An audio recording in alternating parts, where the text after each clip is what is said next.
This trilogy broke me.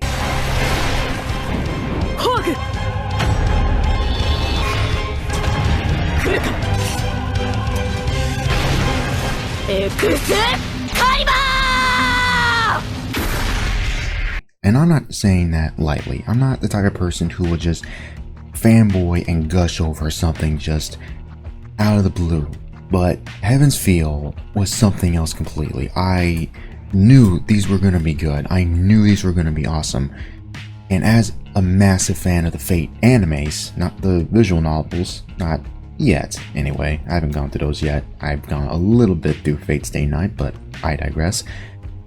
As someone who loves the Fate animes, I've watched pretty much almost every series out there currently, and I adore the series done by Unfoldable. I think they're the best, and as usual, everything they do is just top notch, and it begins to shine here. Everything, even to the smallest things, such as water flowing out of a bathtub, the way characters would look at each other, the skyline, the small particle effects, just the way the rocks just turn to sand during a fight is just, all of it is just mesmerizing to an insane degree. And that's not even talking about the character work in this or the story, which honestly, and I don't care how it makes me sound, I know it's gonna make me sound like a little bitch, but legit, I cried multiple times going through this trilogy. Like, not long ago, I sat down and decided to watch all three movies back to back, mostly because, one, I have not gone through these films yet. I've always put them on the back burner because, well, at the time they weren't all out. The first film was out, so I decided, you know what, I'll wait till the other two films are out, and then by the time those films came out, I kept kind of pushing them back to the side. I would either be working on other things, or I would be watching something else, or be distracted with IRL stuff. Exactly. So I'm pretty sure a lot of people get those moments, but I bet a lot of people might relate to in that aspect. But I finally, like, recently sat down and watched all of them, and from start to finish, like, all 6 hours just flew by. Like, I was glued to my monitor I was glued to that screen from start to finish. In every moment, I loved every single solitary moment that was this trilogy. And hands down, probably replaced Unlimited Blade Works as my favorite Fate route, anime wise, currently, like right now. That is how much I just loved how this turned out. Now to get into Fate Heaven's Feel, it's, for those of you who don't really know, Fate has multiple routes, each route being based on the different routes from the visual novels, and this is based off the Heaven's Feel route, which focuses on Sakura. And for those of you who are Fate fans, have not watched this film or are familiar, you know that Sakura is somewhat, I won't say a minor character, but a character who does show up from time to time, and actually in Loving Zero, know how much of a fucked up backstory she actually has. And it is a ways cathartic to see that story finally get told, because I always thought, like, there was an interesting narrative with Sakura. It's just, it wasn't really tapped into, but it wasn't until I learned later on that it actually does get tapped into. It actually does get talked about in the Heaven's Feel route. So when the films actually got announced and they were done by Unfoldable, that was when I was actually like, that I felt the hype for it. That was when I was very excited for it. And seeing that story actually told and progress as it starts in that first film, and seeing Sakura and Shiro's relationship actually grow and blossom upon, like, them as younger kids, and then seeing them like now and seeing that she was basically escaping from that piece of fucking shit Shinji, who is a fucking monster and one of the many people who made her life a living hell. And seeing her go to Shiro and actually smiling and actually like talking with him and trusting him is something that I think is incredibly well done. It's incredibly well put on display here. And seeing like how these films start, basically in a semi, I don't know if slice of life is the type of word, but I guess that is the type of word to use. It is kind of a slice of life how it starts out, where you see the characters go day to day and then slowly but surely turn into the Fate series that we all pretty like turns into a Fate route that we essentially all know or are aware of, as we see the servants get summoned, we see Saber, we see Archer, we see all these other characters in a little bit of a montage type sequence. Granted, I am gonna dive in a little bit of criticism here. I do think the slightly worst aspect of Heaven's Feel's trilogy is the fact that it is a trilogy and not a full series, because if you do like the math like I have, it is essentially the equivalent of like 18 or maybe even 16 or so episodes in total. So of course, like when you see the developments actually happen, it is very, very clear that you had to have watched the previous series to know exactly what's going on. You most definitely need to watch Stay Night, or at the very least Unlimited Blade Works, to understand the full context, especially what happens with Archer and Shiro, and an action that he actually does and ends up enabling like Shiro to have the power to go up against, like, to fight the battle near the end. And if you're just an anime only and if you just like you've never watched anything Fate related and you never checked it out, and this is your stepping on point, you will actually be lost, you will actually be confused. It doesn't do a good enough job to like explain anything for newcomers that well. It does its best to do a little bit of typical lore about the Holy Grail War and such, but it is very much for people who know exactly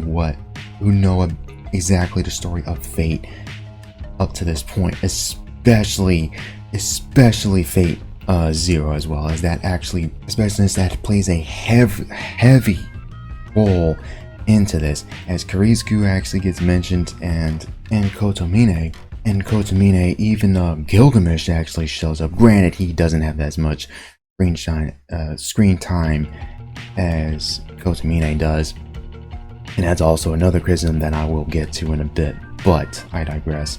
Granted, it's not exactly, I'm willing to get over the fact that it does slightly rush ahead to get to not to the Grail War itself, but get to a certain point within the Grail War. When you see that many servants and a few masters have actually died, it does show that this is when the things are really starting to heavily deviate from the other routes, and actually shows you how different things are going to be. And also, one thing I have not mentioned as much here is that, and I am definitely going to borrow a little bit from Anime Retrospective, I believe is the channel name. He points out something really good, in that Heaven's Feel is a really good drama story as opposed to the plot narratives that we have gotten in previous installments of the Fate series. How Fate has always had these very grandiose and very higher than life aspects to it, and characters do have journeys, and we do see more with the servants as well, that they have motivations as well, that they used to be people, and this all culminates into this massive arc that actually happens. While in here, the Grail War and many of its aspects are put into the background for the characters, and that actually is its strength, in my opinion. Granted, to some people it is a bit of a weakness. I do believe that is a bit subjective. There there are great narratives that are written well, and there are great character-based, character-driven stories that are written well as well. And depending on your taste, you might either like this or won't like this as much as comparison to the other series. While I myself personally loved every single solitary second of it, I do understand why some people have hollered the criticisms that they had at the actual plot. But to me, the characterization and the character writing was actually spot on, and it's probably some of the best it's actually been in many aspects. And yes, I am willing to make that statement. Multiple scenes that were tearjerkers for me, and it was where Sakura was actually talking to Shiro, and this was after a big fight that actually happened, where Shiro was actually told about the fucking worms that are actually in her, and how she was actually tormented as a kid, and what exactly happened to Sakura and her actual relationship to Rin, and that she's actually Rin's sister, in this massive revelation as well. And seeing Sakura actually open herself up to Shiro and actually talk about how she doesn't really deserve him, and seeing him just embrace her regardless of what she's been saying, regardless of what she's saying about herself, is actually a fantastic scene, and one of my favorite scenes in this trilogy. One of several, in fact, besides the fight scenes, which are just stellar on their own, and Unfoldable just keep bringing their A game to these just insane battles, and it's just seeing the animation is just insanely shocking. My jaw dropped multiple times watching this. Another point that I like to bring up is, even though part of me is a little bit sad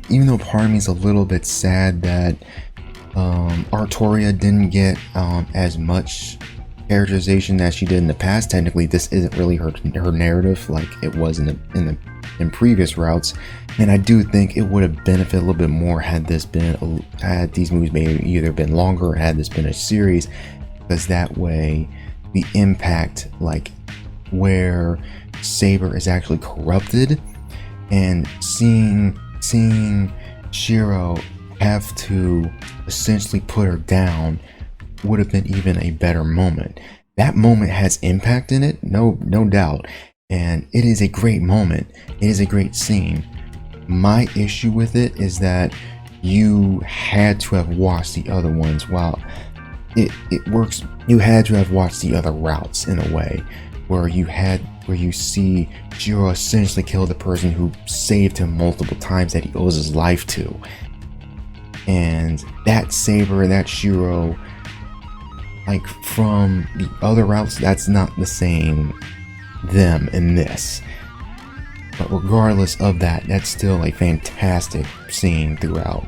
And as mentioned earlier, the darkest aspect of Fate, or at least one of the dark aspects of Fate, is the backstory of Sakura and her story or narrative, and what she had to go through as a kid.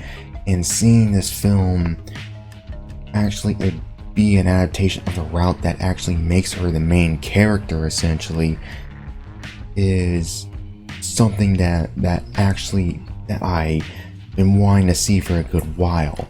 And seeing her and seeing it slowly be built up and revealed that she is actually technically the main villain of this narrative, and seeing her descent into evil due to this corrupt connection that she has to her grandfather, and her corrupt connection to another dark magical individual, is one journey that I actually loved seeing. And it actually does make me really happy that the true ending was the one that got adapted, and not the normal ending, which is much darker. Granted, I have seen 2 or 3 people say that the normal ending would have been better and would have been worked better for his tragedy, I think Sakura earned the happy ending that she got. Seeing her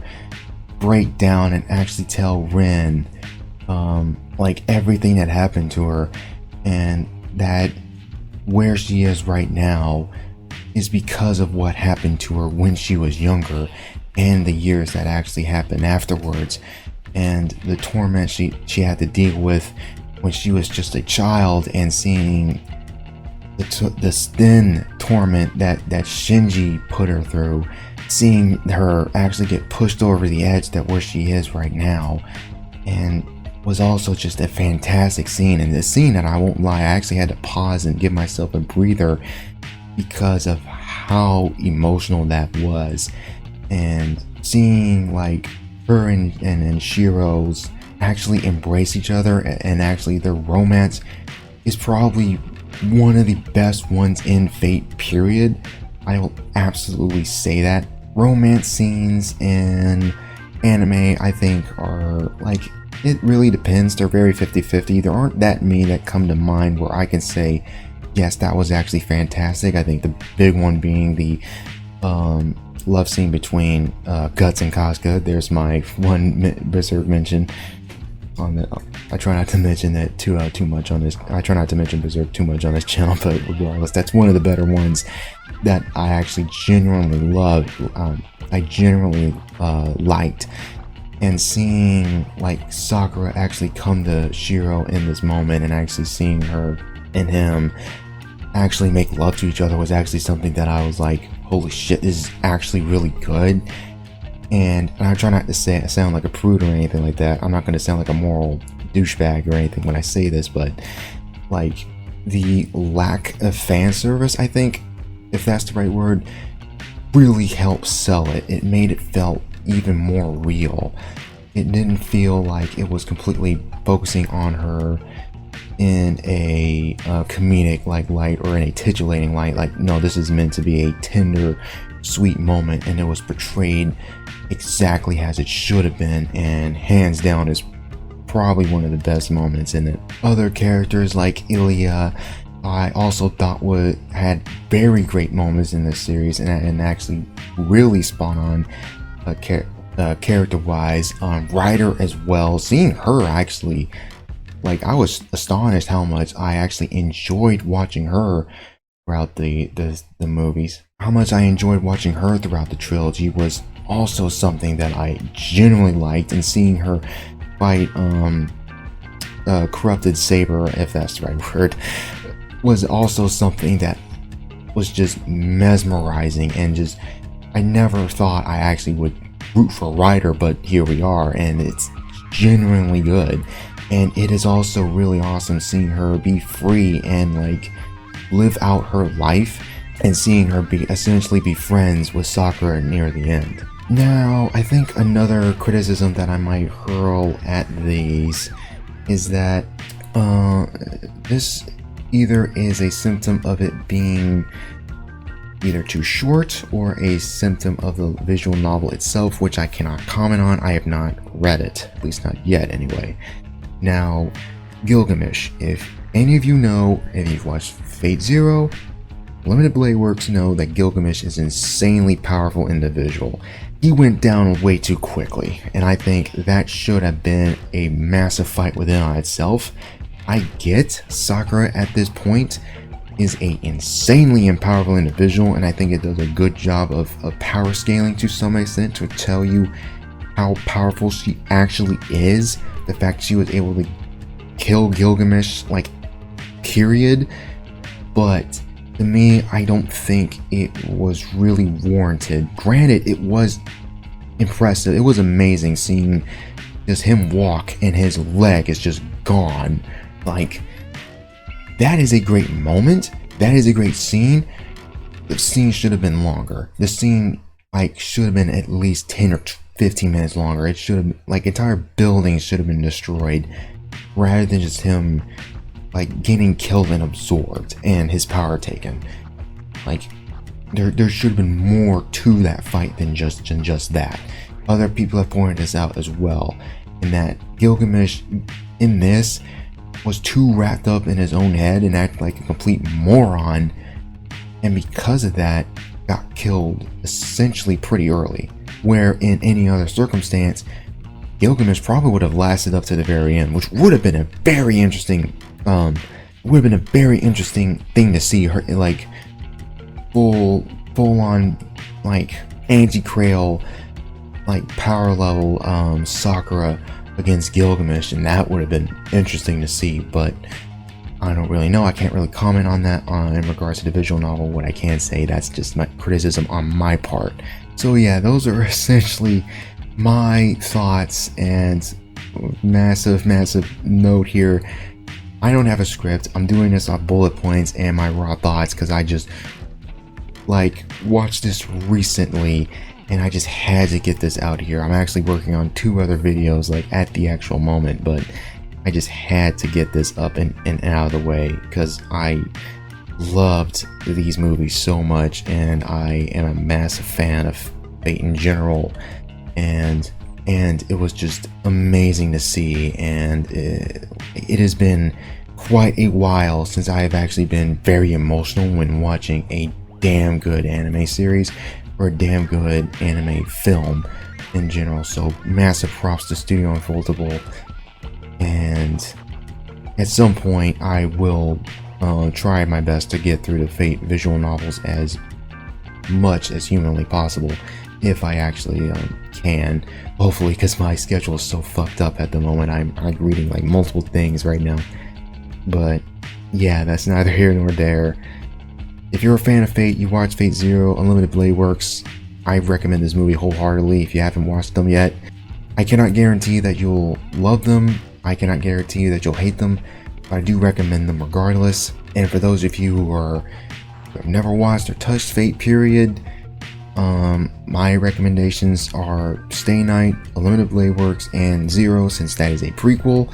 All 3 do piece in and do culminate, despite 2 of those series technically not being connected to this series in particular, that being the Stay Night routes.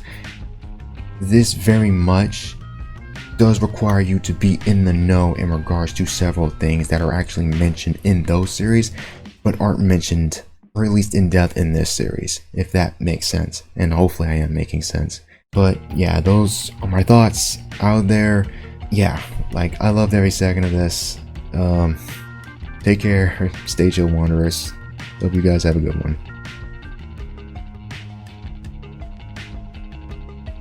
One more note that I actually like to bring up here is that I honestly kind of forgot how some people are kind of like sick bastards with sick sense of humor, and I guess I know I'm a sick bastard too because I kind of chuckled. So yeah, one other thing to point out is all the fucking worm jokes I did not expect to see. I'm not the type of person who actually gets upset at jokes, but holy shit, you guys are bad. You guys are fucked up. You guys are fucked up. I got worms. I beg your pardon?